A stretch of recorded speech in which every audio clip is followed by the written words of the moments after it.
One day I was the picture of health. The next day I found a lump and I was a cancer patient. In 2007, Florida Congresswoman Debbie Wasserman Schultz heard the words no one wants to hear. You have cancer. She was just 41 years old and in her second term in the House of Representatives. Today, she is a cancer survivor and an advocate for breast cancer legislation in Congress. So many women blow off their own health because they're taking care of everybody else's in their family and that they're close to. Wasserman Schultz's advocacy has taken on new urgency this year after President Donald Trump terminated thousands of medical research grants, including for breast cancer. Donald Trump, instead of joining us in that fight, has been cutting hundreds of millions of dollars in research funding that will save people's lives, but that now he will leave people to die, or it'll take a lot longer for us to get to the point where we can help more people like I was able to catch cancer early. The Trump administration says these projects have been canceled as part of their crackdown on diversity, equity, and inclusion programs,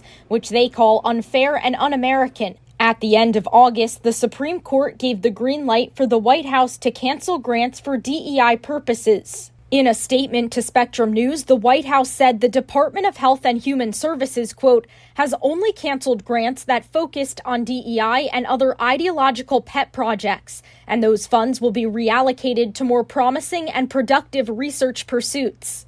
But some of the terminated projects aren't explicitly focused on DEI, like one at Harvard Medical School that was researching genetics that put women at risk for breast cancer. National Institutes of Health data shows other canceled projects include research into breast cancer in Haitian immigrants and Latino women, and how testosterone therapy affects breast cancer risk. In a statement to Spectrum News, the Department of Health and Human Services says they're continuing to fund cancer research. Quote, NIH continues to invest significantly in bold and innovative cancer research.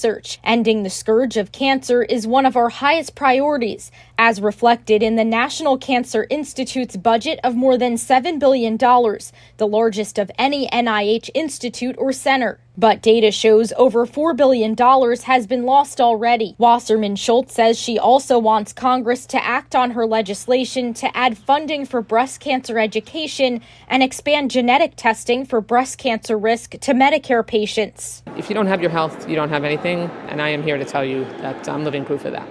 Both of Wasserman Schultz's bills are in limbo as the government shutdown drags into another week. In Washington, Karina Capabianca, Spectrum News. Thank you for watching our YouTube channel. Let Spectrum News be your resource for balanced, in-depth political coverage, and click the subscribe button right here.